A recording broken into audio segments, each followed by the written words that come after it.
عباده الذين اصطفى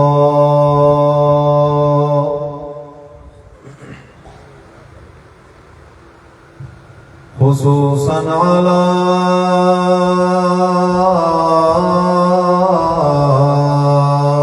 سيد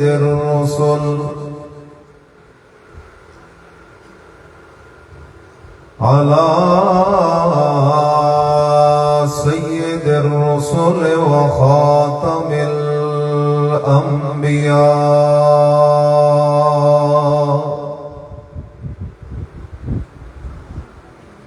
وعلى آله وأصحابه الأتقياء.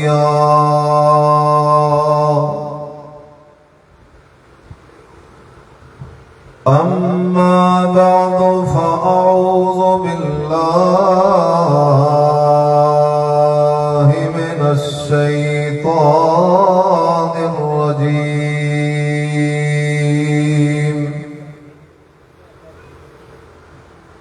بسم الله الرحمن الرحيم.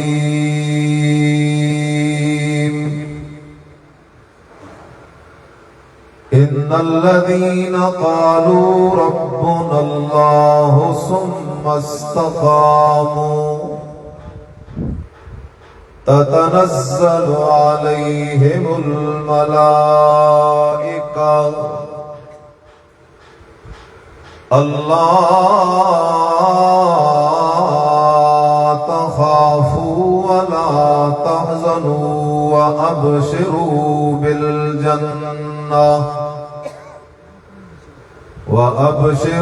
بالجنة التي كنتم توعدون.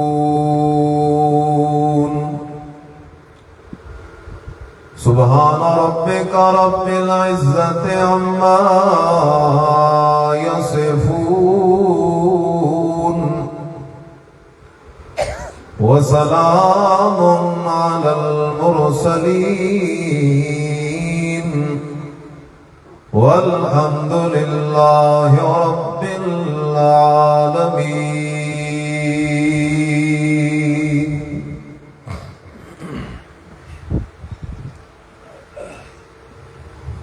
انتہائی قابل صد احترام معزز علماء کرام، قرائے کرام اور علاقہ بھر سے تشریف لانے والے مسلمان دوستوں، بھائیوں، بزرگوں، السلام علیکم ورحمۃ اللہ.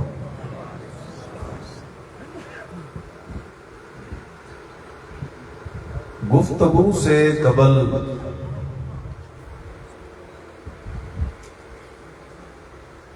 ایک دو مختصر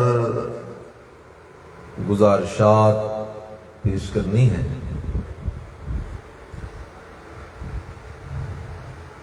ابھی میں یہاں آ رہا تھا تو ہمارے محسن، ہمارے بزرگ قاری محمد سلیمان عوان صاحب بتا رہے تھے کہ ماشاءاللہ مسجد کے ساتھ متصل مدرسے کی تعمیر کا سلسلہ شروع ہے.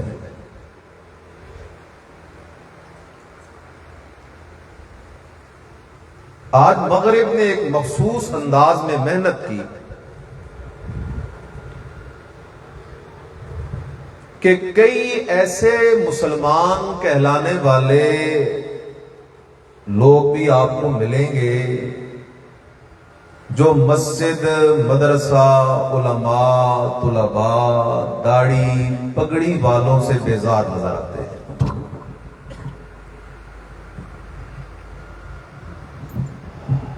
لیکن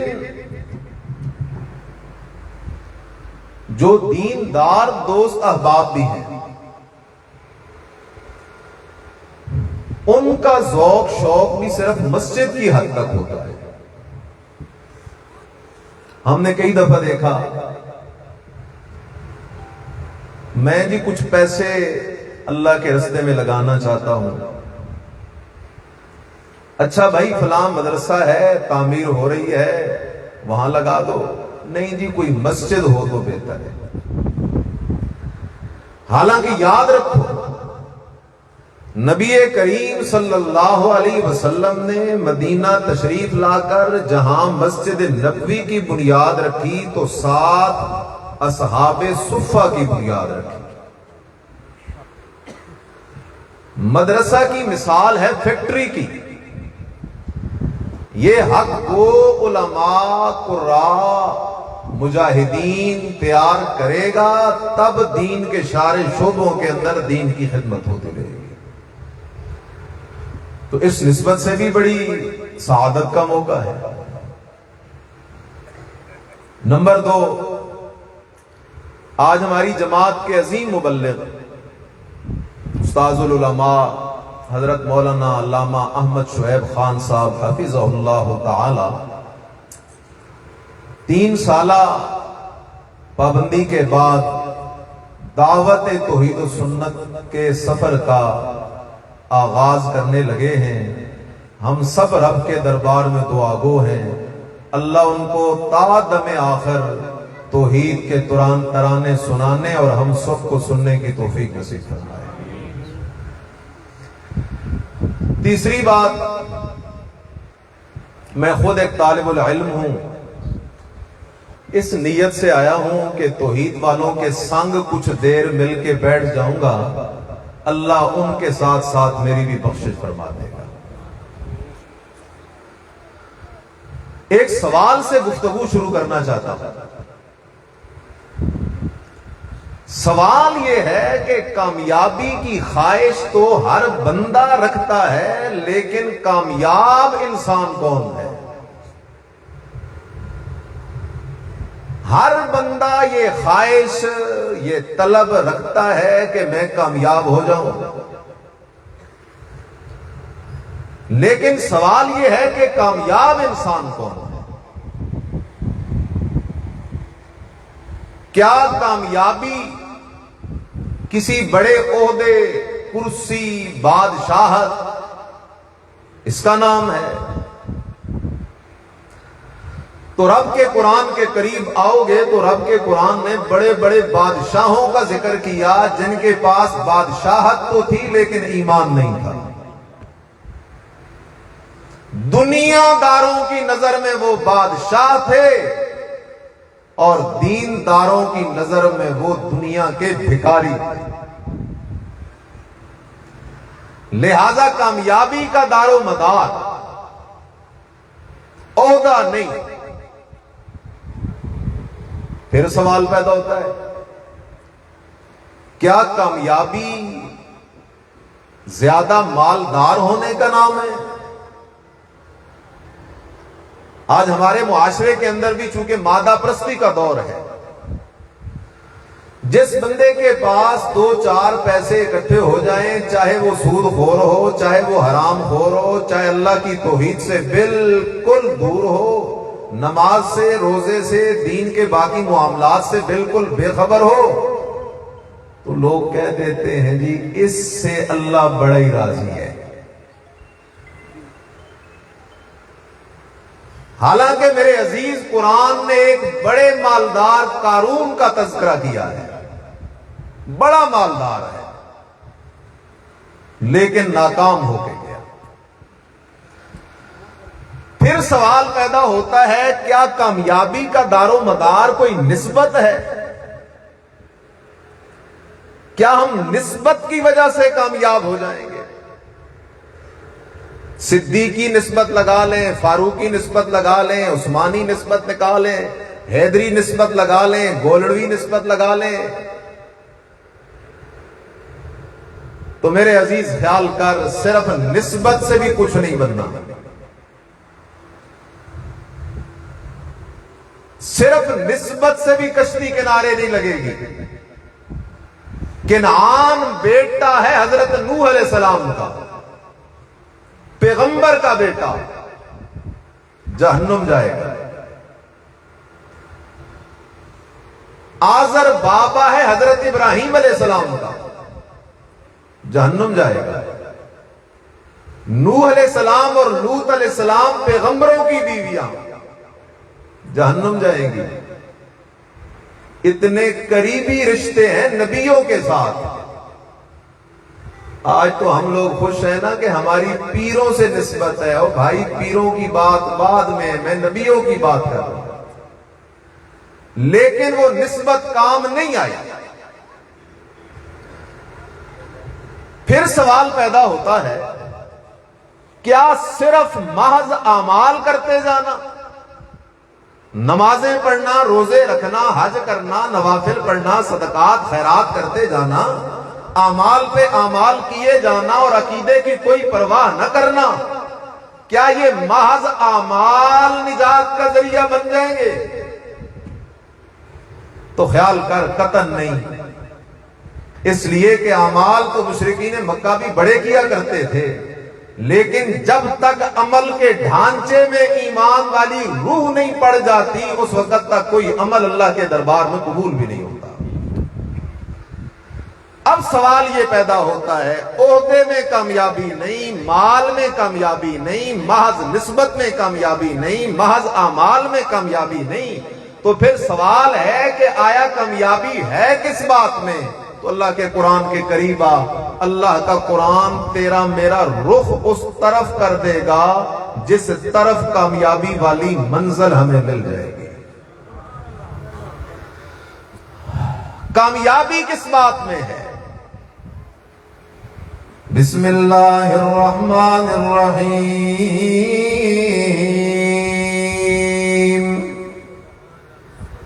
ان الذین قالوا ربنا اللہ ان الذین قالوا ربنا اللہ ثم استقاموا تتنزل علیہم الملائکہ اللہ تخافوا ولا تحزنوا وابشروا بالجنة التي كنتم توعدون. اللہ کہتا ہے او میرا بندہ اپنا رخ درست کرنا، ذرا اپنا رخ قرآن کی طرف پھیر، نبی آخر الزمان کی سنت کی طرف پھیرنا. او میرا بندہ ذرا توجہ تو کرنا، میں اللہ تجھے کچھ ایسے خوش نصیب لوگوں کا تذکرہ سنانے لگا ہوں جو بڑے کامیاب ہیں، اتنے زبردست کامیاب ہیں. میں اللہ نے جنت بنائی انہی کے لیے، ایسے زبردست کامیاب ہیں.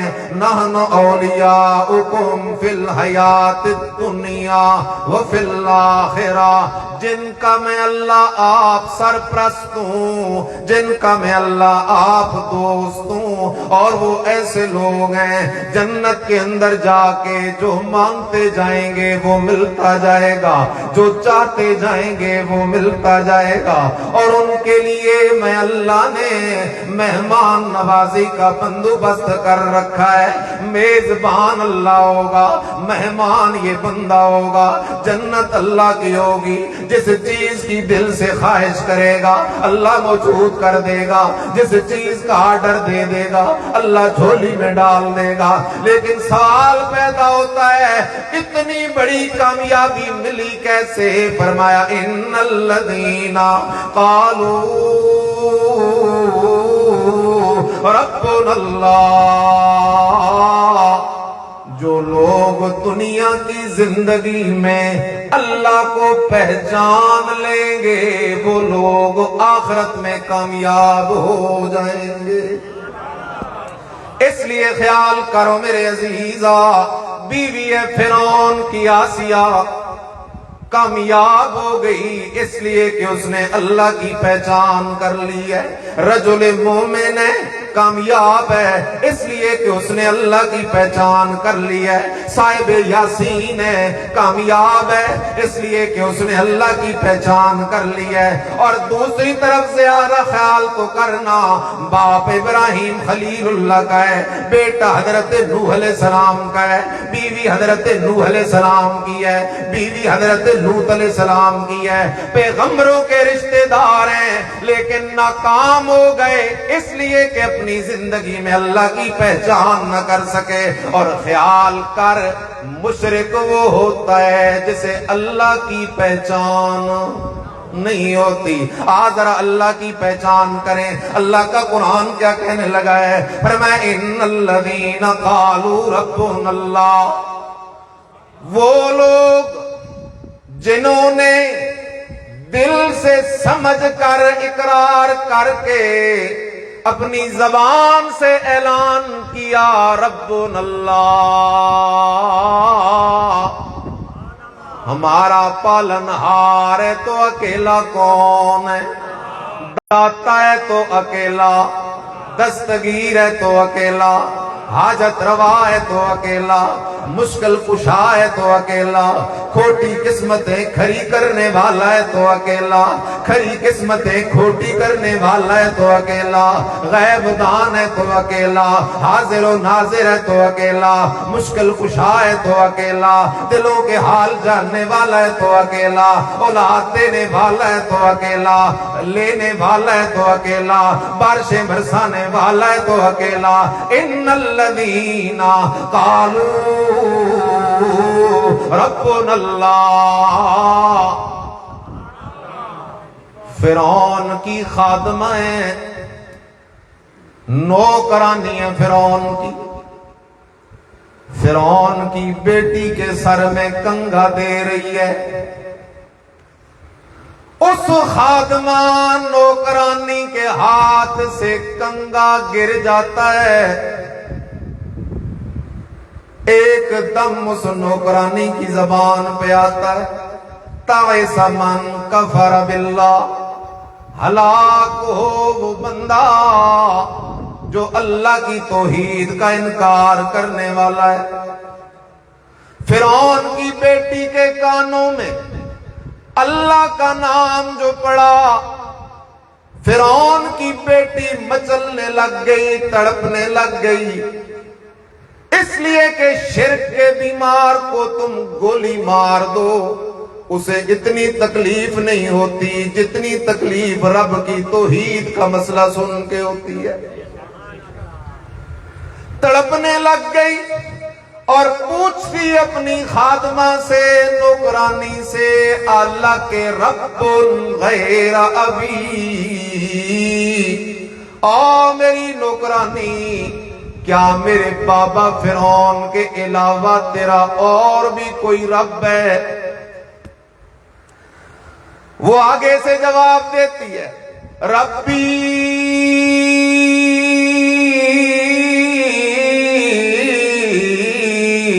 وَرَبُّ أَبِيكَ هُوَ اللَّهُ۔ او فرعون کی بیٹی، تو کس خیال اور دھوکے اور گمراہی میں پڑی ہوئی ہے؟ میرا رب بھی اللہ، تیرا رب بھی اللہ، اور تیرے باپ فرعون کا رب بھی اللہ ہی ہے۔ تیرا باپ فرعون جو دعوے کر رہا ہے انا ربکم الاعلی، میں تمہارا اعلی رب ہوں، وہ جھوٹا ہے، بے ایمان، بے دین ہے، بے ایمان، اس لیے کہ رب ہے تو اکیلا کون ہے؟ نبی کریم صلی اللہ علیہ وسلم طائف کے میدان سے واپس آ رہے ہیں، بدن لہو لہان ہے۔ نبی کریم صلی اللہ علیہ وسلم ایک کھجور کے تنے کے نیچے ٹیک لگا کے بیٹھ جاتے ہیں اور ادھر بیٹھ کے اپنے رب سے رابطہ شروع کر دیتے ہیں، کہتے ہیں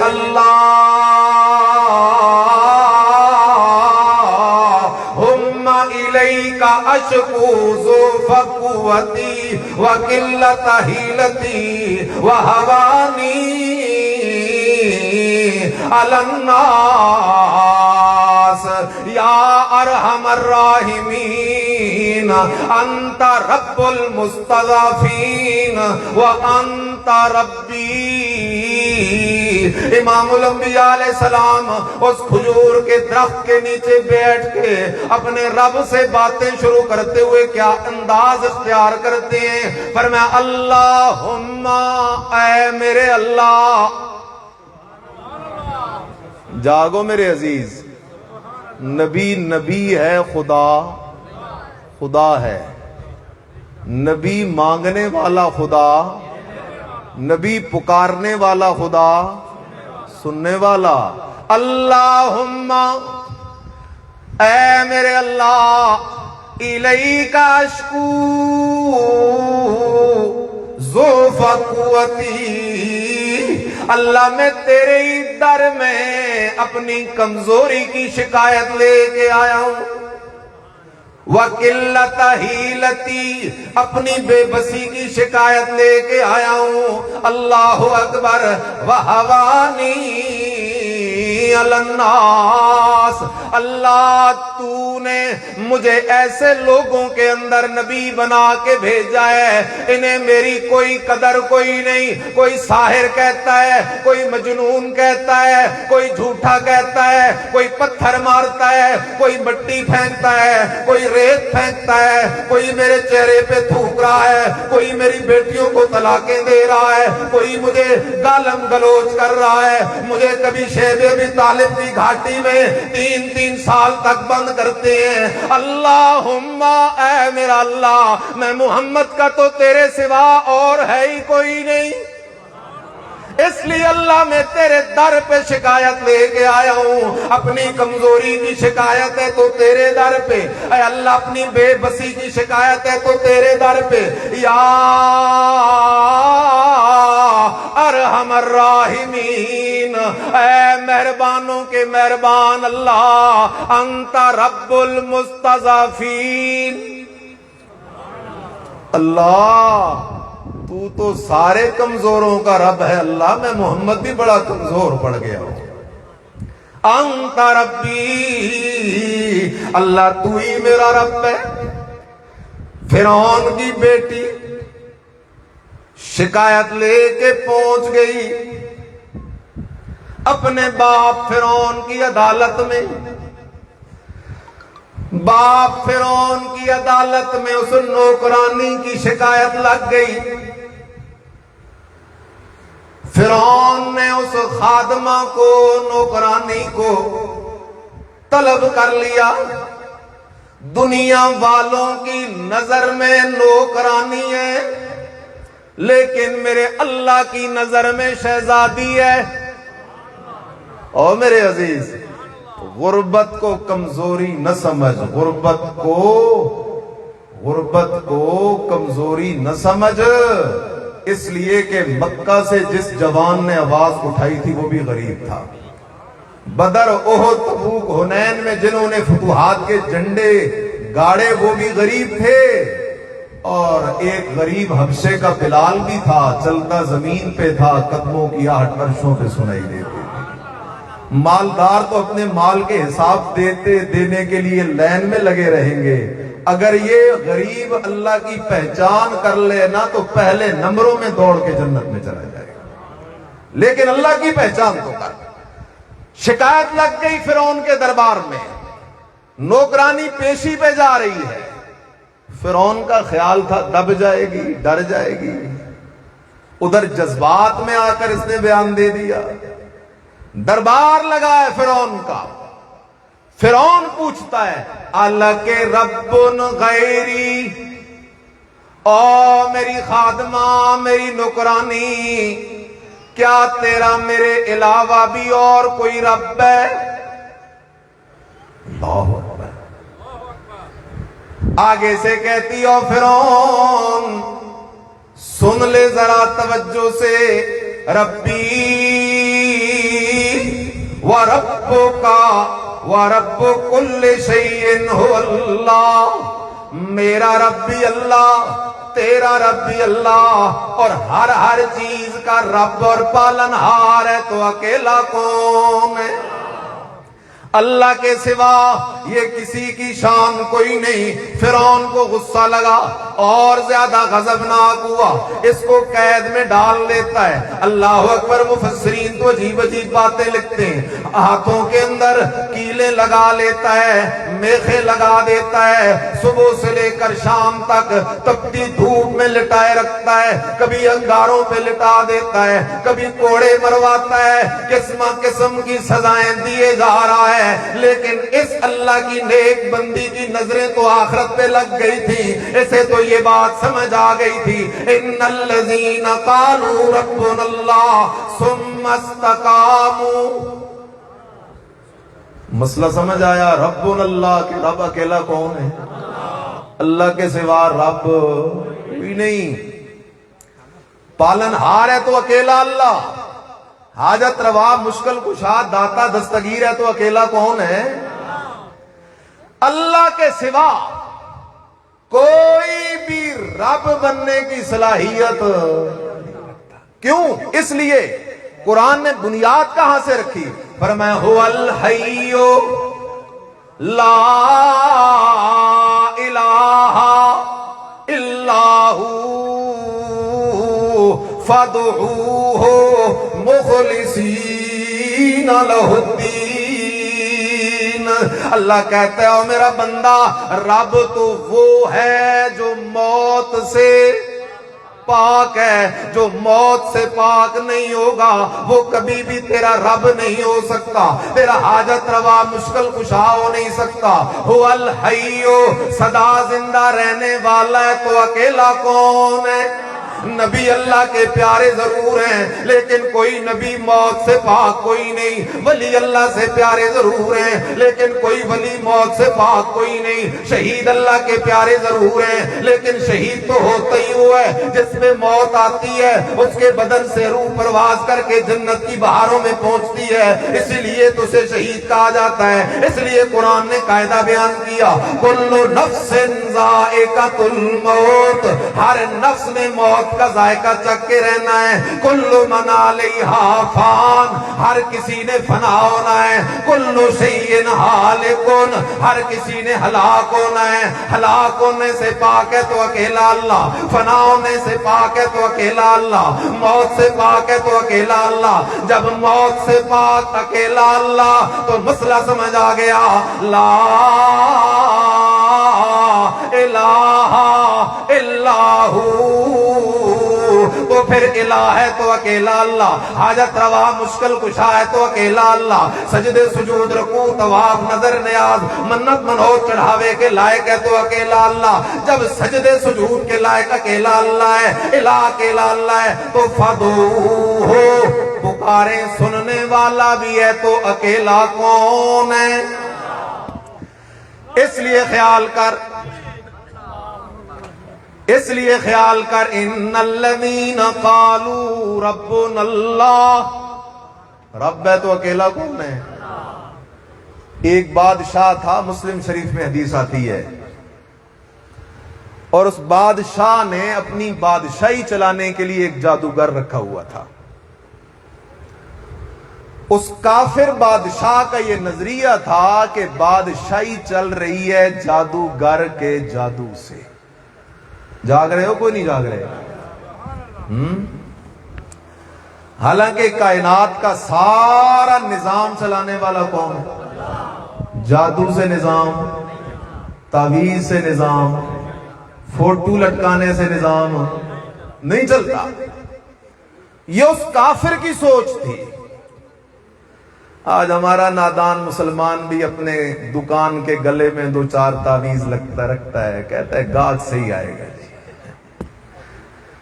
اور کسی نے پیروں کی تصویریں دکانوں میں لٹکا رکھی ہے، مختلف قسم کے نقشے بنا رکھے ہیں۔ ناؤ میرے عزیز، یہ ان پرانے اس دور کے کافروں کا نظریہ تھا۔ اس کا خیال تھا کہ نظام مملکت جادوگر کے جادو سے چلتا ہے، اور چلتے چلتے یہاں مسئلہ بھی سمجھ لو کہ جادو کرنے والا اور کرانے والا ہر دو کافر ہیں۔ کہو سارے دونوں کیا ہیں؟ کیونکہ جادو یہ شیطانی کام ہے، اس میں غیر اللہ کی پکار۔ اور غیر اللہ کی پکار کرنے والا مسلمان نہیں ہو سکتا۔ بہرحال جادوگر ہوا بوڑھا تو اس جادوگر نے کہا بادشاہ سے، بادشاہ صاحب کوئی لائق ذہین سا ایک بچہ میرے حوالے کر دے تاکہ میں اسے جادو سکھا دوں۔ بادشاہ نے کہا اچھا ٹھیک ہے، ایک ذہین بچہ تلاش کر کے اس کے حوالے کر دیا۔ اب وہ بچہ جادوگر کے پاس روزانہ جا رہا ہے، جادوگر سے سبق لے کے آ رہا ہے، جا رہا ہے، آ رہا ہے، جا رہا ہے۔ ایک دن اتفاق سے اس بچے کی ملاقات ایک عیسائی راہب سے ہو گئی، اور وہ دور تھا مذہبی عیسائیت کا۔ اس دور میں عیسائی حق مذہب تھا، جو لوگ انجیل پر قائم تھے، توحید پر قائم تھے، تو اس دور میں عیسائی مذہب حق مذہب تھا۔ اب ہوا کیا، وہ بچہ راہب کی بات بھی سنتا، جادوگر کی بات بھی سنتا، انجیل بھی سنتا، جادوگر کا کفر بھی سنتا۔ اور اس وقت تو انجیل تحریف سے بچی ہوئی تھی، اللہ کا کلام تھا اس میں۔ بہرحال وہ بچہ راہب سے متاثر ہو گیا، انجیل سے زبردست متاثر ہو گیا۔ اس بچے کے دل میں بھی انقلاب ایمانی اللہ کی کتاب سے آیا۔ بہرحال یہی سلسلہ چلتا رہا۔ ایک دن اتفاق سے وہ بچہ رستے پہ جا رہا ہے، دیکھا ایک جنگلی جانور ہے، اس نے رستہ بند کیا ہوا ہے۔ رستہ اس جنگلی جانور نے بند کیا ہوا ہے، لوگوں کے آنے جانے کی کوئی صورت نہیں ہے۔ اس بچے کے دل میں اللہ پاک نے یہ بات ڈال دی۔ یہ بچہ کہنے لگا میں اس کو یہ پتھر ماروں گا اللہ کا نام لے کے، اگر یہ جانور بھاگ گیا تو پتہ چل جائے گا وہ راہب کا مذہب ٹھیک ہے اور جادوگر جھوٹا ہے۔ اس نے جیسے ہی پتھر اٹھایا اور پتھر اٹھا کے اللہ کا نام لے کے جو پتھر مارا نا اس جانور کو، تو اس جانور نے رستہ چھوڑ دیا اور لوگ وہاں سے گزرنا شروع ہو گئے۔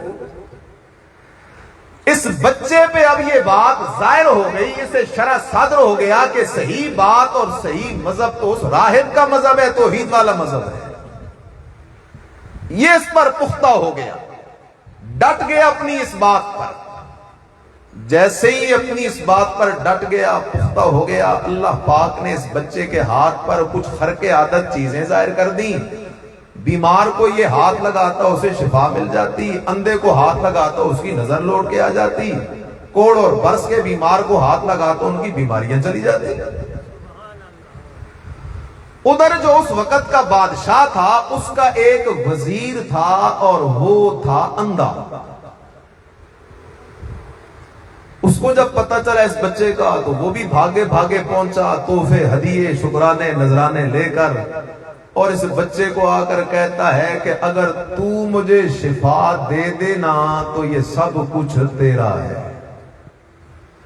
تو اگر مجھے کیا دے دے؟ شفا دے دے۔ اب یہاں پر سچے پیر اور جھوٹے پیر کا فرق ہونے لگا ہے، اصلی پیر اور نقلی پیر۔ جھوٹا پیر ہر کمال کی نسبت اپنی طرف کرے گا، اور سچا پیر ہر کمال کی نسبت کس کی طرف کرے گا؟ اللہ کی طرف۔ اس نے جواب دیا، فرمایا لا اشفی احدن، اے وزیرا میں کسی کو شفا دینے والا کون ہوتا ہوں؟ انما یشفی اللہ، شفا دینے والا ہے تو اکیلا کون ہے؟ اس لیے حضرت ابراہیم خلیل اللہ بھی فرماتے ہیں وَإِذَا مَرِضْتُ فَهُوَ يَشْفِينِ۔ اور لوگو میں ابراہیم خلیل جب خود بیمار پڑ جاؤں تو میں بھی اپنے بدن سے بیماری دور نہیں کر سکتا، میرے بدن کو بیماری لگانے والا بھی اکیلا کون ہے؟ میرے بدن سے بیماری ہٹانے والا بھی اکیلا کون ہے؟ اللہ اکبر۔ اور دوسرا مقام دیکھ لے، اللہ کا پیغمبر حضرت ایوب علیہ السلام ہے، 18 سال اللہ کا پیغمبر بیمار رہا۔ کتنے سال؟ او بولو کتنے سال؟ خوشی سے بیمار رہا؟ اپنی مرضی سے؟ کس کی مرضی سے؟ 18 سال اللہ کا پیغمبر بیمار رہا۔ ذرا قرآن کے قریب تو آنا، قرآن تجھے مسئلہ سمجھائے گا۔ بیماری لگانے ہٹانے میں نبیوں کا اختیار بھی کوئی نہیں ہے۔ جب نبیوں کے اختیار کوئی نہیں ہے، تجھے کس نے پٹی پڑھا دی ہے؟ چلا جاتا ہے قبروں کے اوپر، وہاں سے پتھر اٹھا کے اپنے بدن پہ ملنا شروع کر دیتا ہے، قبروں سے مٹی اٹھا اٹھا کے کھانا شروع کر دیتا ہے، غیر اللہ کے نام کی نظریں نیازیں خردے سمجھ کے کھانا شروع کر دیتا ہے کہ اس خردے سے مجھے شفا مل جائے گی۔ مختلف درگاہوں پہ حاضریاں دیتا ہے جب تو بیمار پڑتا ہے۔ ناؤ میرے عزیزا، اس عیسائی بچے کی بات ہی سن لے، کیا کہتا ہے؟ لا اشفی احدن، میں کون ہوتا ہوں کسی کو شفا دینے والا؟ شفا دینے والا ہے تو اکیلا کون ہے؟ ہاں اتنی بات ہے، میں نابینا کی آنکھوں پہ ہاتھ پھیرتا ہوں، ہاتھ تو میرا ہوتا ہے لیکن شفا کون دیتا ہے؟ میں بیمار کے بدن پہ ہاتھ پھیرتا ہوں، ہاتھ تو میرا ہوتا ہے لیکن شفا کون دیتا ہے؟ چلتے چلتے مسئلہ یاد کر لے، معجزہ بھی حق ہے، کرامت بھی حق ہے۔ معجزے میں ہاتھ نبی کا ہوتا ہے، کرامت میں ہاتھ ولی کا ہوتا ہے، لیکن کمال نبی کا نہیں ہوتا۔ کس کا ہوتا ہے؟ کرامت میں کمال ولی کا نہیں ہوتا، کس کا ہوتا ہے؟ اگر اب بھی بات سمجھنا ہے تو خیال کرنا، اللہ کا ایک پیغمبر ہے، ہاتھ میں ڈنڈا لیے ہوئے ہے۔ اللہ نے فرمایا میرا پیغمبر موسیٰ اس ڈنڈے کو پھینک نہ ذرا۔ حضرت موسیٰ علیہ السلام نے اس عصا اور ڈنڈے کو جیسے ہی زمین پہ پھینکا تو سانپ بن گیا۔ آگے آگے موسیٰ علیہ السلام ہے، پیچھے پیچھے وہ سانپ ہے، بھاگے جا رہا ہے اللہ کا پیغمبر، اس لیے کہ اس عصا کو پھینکنا تو نبی کا کام ہے، لیکن اس ڈنڈے کو سانپ بنانے والا کون ہے؟ لا اشفی احدن انما یشفی اللہ۔ القصہ، اس کی آنکھیں ٹھیک ہو گئیں، چلا گیا بادشاہ کے دربار کے اندر۔ بادشاہ نے جو دیکھا یہ تو نابینا تھا، اب تو ٹھیک ہوئے بیٹھا ہے، بالکل صحت مند ہوئے بیٹھا ہے۔ بادشاہ پوچھتا ہے اچھا بتانا تیری نظر کہاں سے ٹھیک ہو گئی ہے؟ اس نے کہا بادشاہ صاحب ایک بندہ ہے، اس نے میرے لیے یہ سارا سلسلہ کیا ہے۔ اللہ اکبر۔ بادشاہ نے اسے مجبور کیا، وہ بتانے پہ مجبور ہو گیا، آخر اس نے بتا دیا۔ ایک بچہ ہے، میں اس کے پاس گیا، اس نے اللہ کے سامنے ہاتھ پھیلا کے دعا کی، اللہ سے بندے کی آنکھوں کو ٹھیک کر دے۔ اللہ نے میری آنکھیں ٹھیک کر دی ہیں۔ اللہ اکبر۔ آنکھیں تو ٹھیک ہو گئیں اس کے۔ بادشاہ نے اس بندے کو مجبور کیا، اس بچے کو پکڑ کے پیش کیا گیا۔ اس بادشاہ کے ساتھ جب اس بچے کی ملاقات ہوئی، بادشاہ کہتے ہیں اس بچے سے، او شہزادے تو بڑا ماہر جادوگر بن گیا ہے۔ وہ آگے سے کہتا ہے نا بادشاہ، یہ جادوگر کا معاملہ نہیں، یہ جادو کا معاملہ نہیں، یہ ساری قدرت اور کمال ہے تو کس کا کمال ہے؟ القصہ، بادشاہ اپنے نوکروں چاکروں کو حکم دیتا ہے اسے لے جاؤ، پہاڑ کی چوٹی پہ لے جاؤ، وہاں سے نیچے گرا دو تاکہ یہ بچہ اس طرح مر جائے۔ وہ سارے کے سارے اس بچے کو لے کے پہاڑ کی چوٹی پہ چڑھ گئے۔ جیسے ہی پہاڑ کی چوٹی پہ پہنچ گئے، لیکن اس بچے نے تو کسے پہچان لیا تھا؟ اس بچے نے فوراً اللہ سے دعا کی، اللہم اکفنیہم بما شئتا، اے اللہ ان کو کافی ہو جا۔ اللہ نے پہاڑ کو حکم دیا، زلزلہ برپا ہوا، وہ سارے مردار ہو گئے۔ یہ بچہ پھر آ گیا بادشاہ کے دربار میں، بادشاہ نے پھر لوگوں کو حکم کیا لے جاؤ اسے کشتی میں سوار ہو جاؤ، دریا کے بالکل وسط میں پہنچ کر اسے دریا میں پھینک کے آ جاؤ۔ لے گئے اس بچے کو، کشتی جب دریا کے وسط میں پہنچی پھر اس نے اللہ کو پکارنا شروع کر دیا، اللہم اکفنیہم بما شئتا۔ اللہ نے کشتی کو حکم دیا، وہ سارے غرق ہو گئے۔ یہ بچہ پھر بادشاہ کے دربار میں، بادشاہ کو کہتا ہے بادشاہ اگر تو میری جان لینا چاہتا ہے طریقہ میں بتاؤں گا، اس طریقے پہ عمل کر میری جان تو لے لے گا۔ بادشاہ کہتا ہے طریقہ کیا ہے؟ کہنے لگا ایک جلسہ مقرر کر، ساری ریاست کے لوگوں کو جمع کر اور ایک تیر لے کے بسم اللہ پڑھ کے تیر چلا، بسم اللہ پڑھ کے تیر چلا، وہ تیر مجھے جو لگے گا تو مجھے موت آ جائے گی۔ بادشاہ نے سارے لوگوں کو جمع جو کیا، تیر چلایا اللہ کا نام لے کر، وہ بچہ تو ادھر ہی شہید ہو گیا، لیکن جتنا بھی مجمع موجود تھا اس سارے مجمع کو بات سمجھ آ گئی کہ لا الہ الا اللہ، الہ حاجت روا مشکل کشا ہے تو اکیلا کون ہے۔ آخر دعوانا الحمدللہ۔